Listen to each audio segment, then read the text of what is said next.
Hello, and welcome to the Mentor Connect Coffee Break. I'm your host, Pamela Silvers, and I'm going to be talking about IRBs.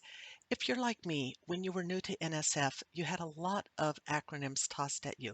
First of all, of course, we have NSF, ATE, and then you had IRBs and were told you need an IRB.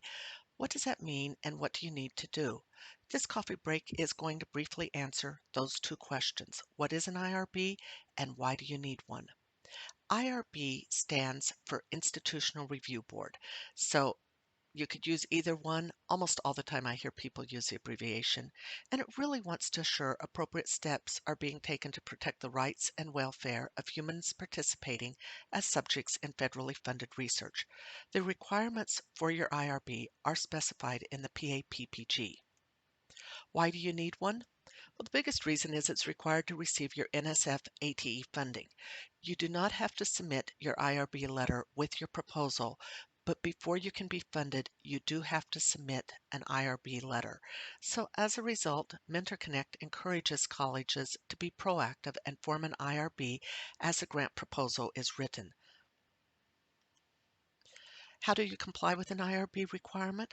Option A. Check to see if your college has an IRB.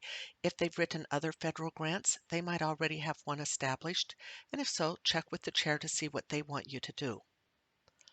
Option B is to establish an IRB at your college.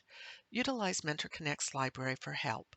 If you go to the library, and there's a link for it at the end of this presentation, and enter Institutional Review Board, you're going to get the information you need. This includes resources and access to a sample decision letter and information about training the IRB members. Option C is that you can request a review from a nearby university's IRB. This is permissible, but it's not necessarily ideal because universities' IRBs usually have more complex procedures. They also might charge for the review, and probably the biggest deficit, in my opinion, is that it can take time. I had a college that was getting the approval for funding and they did not have an IRB. They had checked with a nearby university when they were writing the proposal and were told, no problem, we can provide a letter. When they asked for the letter, they said, submit your information, it will take 6 months. And so the program officer had asked for answers to questions and the letter within 2 weeks. The university was telling them the fastest they could do it was 6 months. So for more information, please visit the Mentor Connect library. If you type in Institutional Review Board, you will get a lot of information on how to set up or create your letters. This coffee break was presented by the Mentor Connect Leadership Development and Outreach for ATE project.